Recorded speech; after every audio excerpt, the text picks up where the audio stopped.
Hi everybody and welcome to Cut the Kibble. I'm Paula and this is Miss Bella, my 12-year-old Bichon that I've been home cooking for 12 years with the good graces of my vet. And today I'm going to be making a beef recipe. I haven't done this in a while because she rotates her proteins, like 5 different proteins. So she gets beef, I think, like once a week. So I cook like maybe every 5 weeks or so this one particular protein. So let's get started. Okay, so I have some red cabbage in here and I'm gonna add some coconut oil to saute this up a little bit. And I'm gonna give Miss Bella some coconut oil. I try to give her coconut oil at least once a day, just a little bit.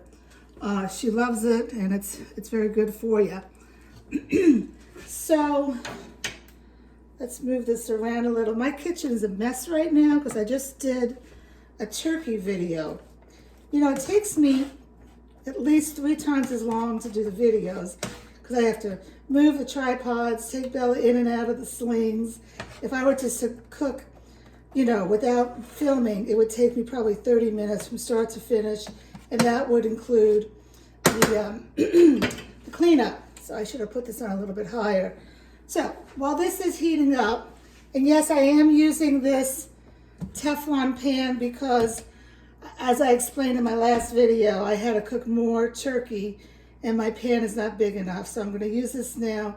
There's no scratches in it, excuse me, but I am getting away from Teflon because of all the bad chemicals in it.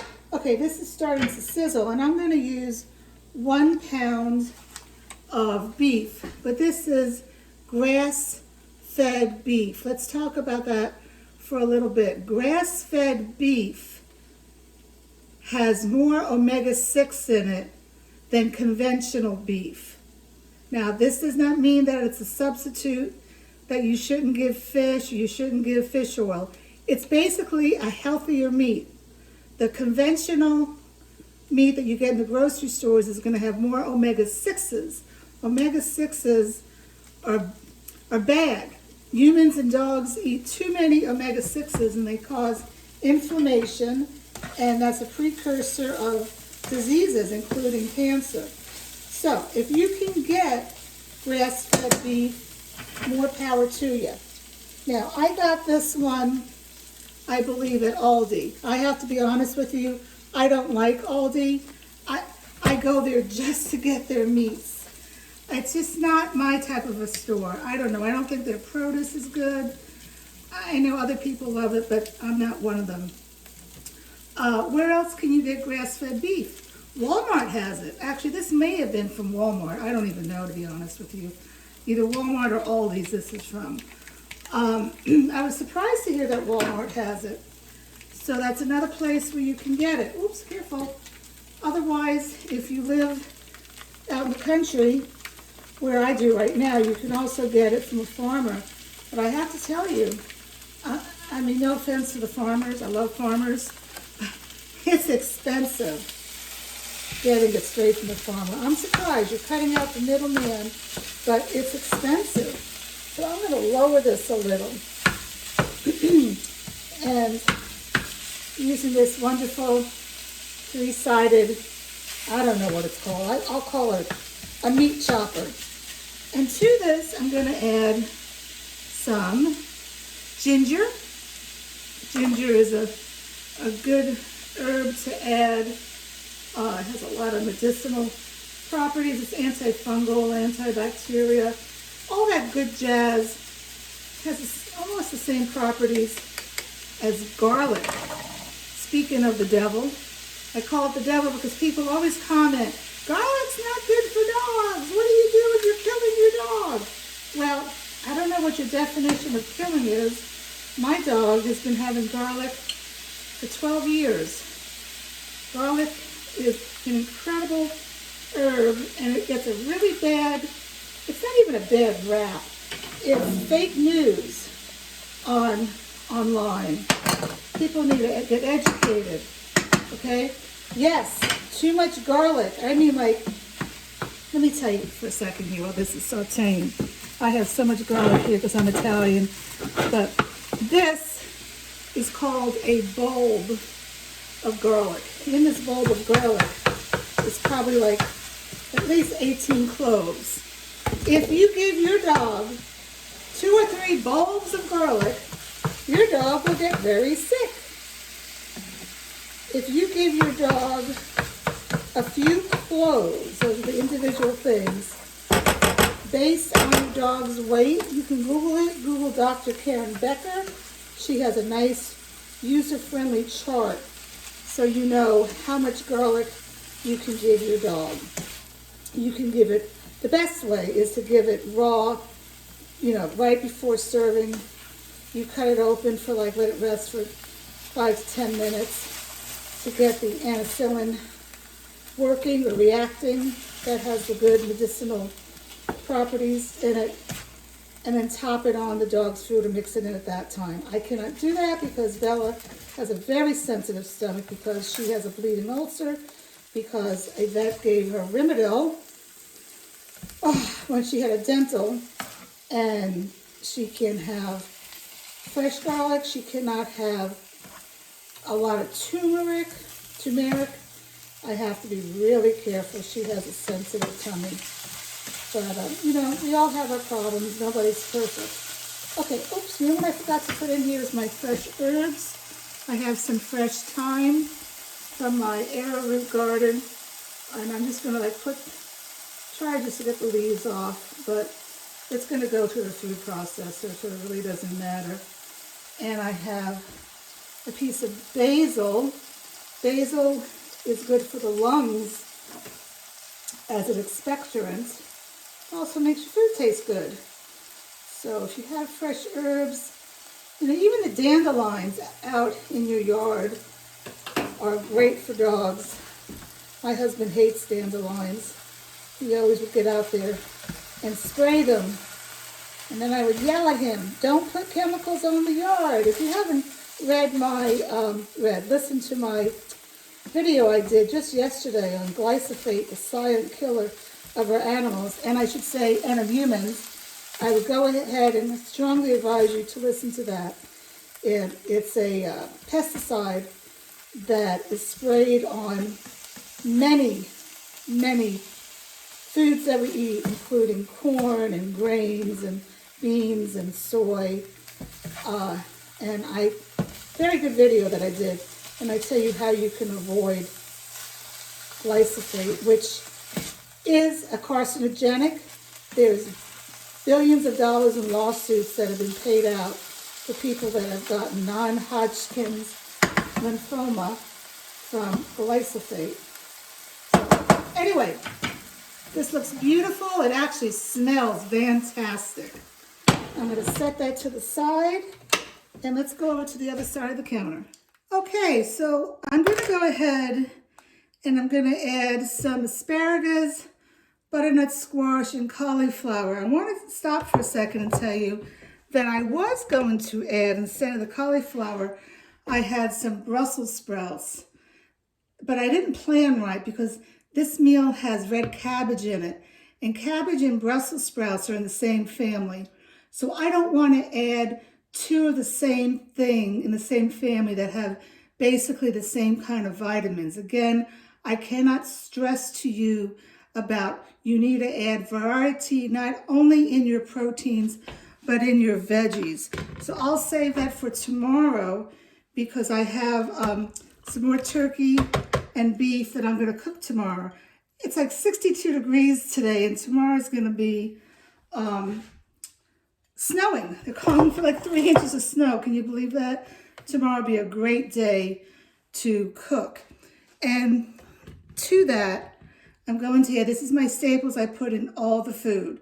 Yes, you need variety, but each of these elements has a unique vitamin in it or necessity for the dog, okay? We have the liver, we have the liver, we have the heart, the blueberries, and the sardines.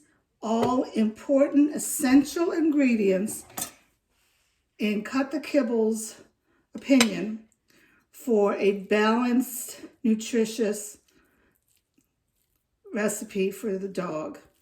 And I always say this, but the liver should only be at 5%. Liver is very rich, but you need it because you can't find the nutrients in any other food. But if you find that your dog can't do liver, cut back, only 5%, only 5%. And if you feel they can't do it, they can't do it. You do the best you can, and each dog is unique, like each person is unique, okay?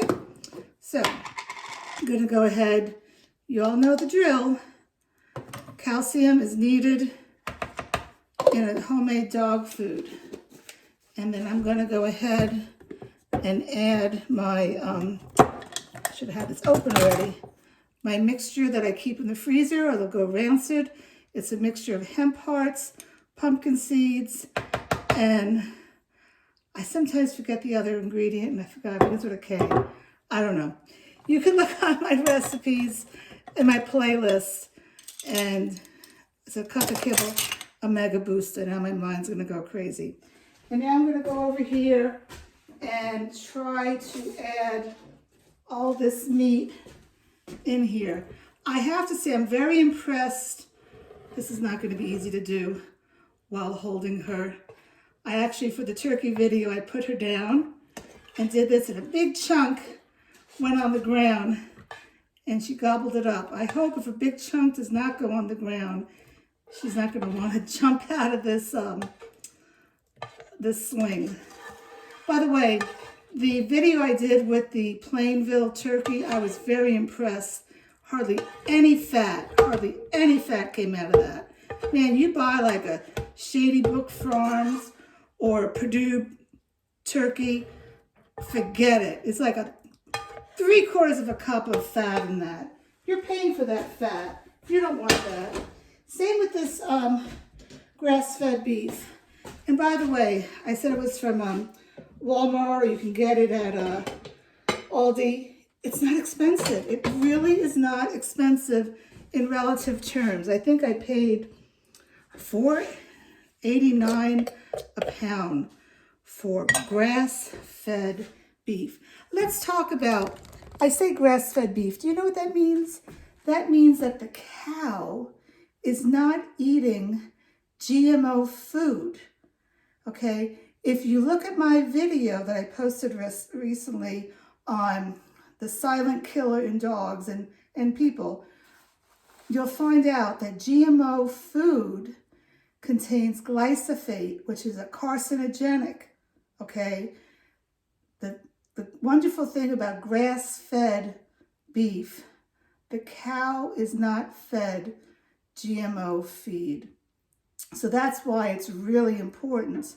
And also, grass-fed beef has a higher omega-3 ratio than the conventional ground beef that you would buy in the grocery store. But please don't think that that's enough omega-3s for your dog. Your dog needs to have salmon. Your dog needs to have fish oil, because omega-3s are so important for so many parts of the body, for their brain, for their hair, for their skin. It's a very crucial element to put in to your dog's diet, omega fatty 3 acids.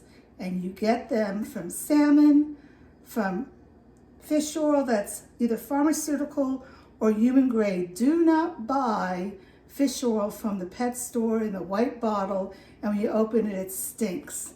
You know why it stinks? Because it's not, hasn't been, filtered, okay, to get all the impurities out of it. If you buy human grade or pharmaceutical grade, you're gonna be fine. Now, this is what I do. I share this with Bella. I get this at Costco. Can you see that? And they're capsules, okay? So they last. If you buy fish oil, it's gonna oxidize. Every time you open it, air will get to it, and it's gonna turn rancid, and it's only gonna last like 2 months. Each one of these is in a capsule. And what I do is I rotate between this and extra virgin olive oil and MC3 oil. And I put one of those three into her, on top of her meal right before feeding. You don't want to put it in here, in the recipe, because you don't want to heat up the oil. That's not good for many different reasons. But I can't stress enough the importance of omega-3 fatty acids. Okay, I forgot what I was doing here. I'm gonna fry my top, and we're done. We are done. That's how easy this took. Okay, I'm just gonna put this on.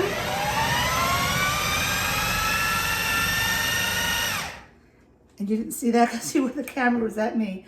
But I'm gonna go ahead now and just measure it out. You can't see me.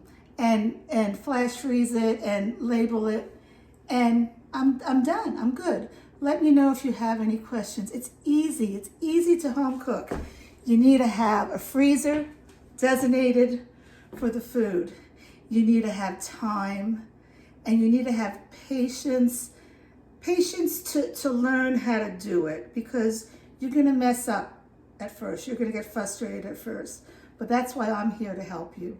So I hope you enjoyed this video. Let me know if you want me to talk about anything else. All right, say goodbye, Bella.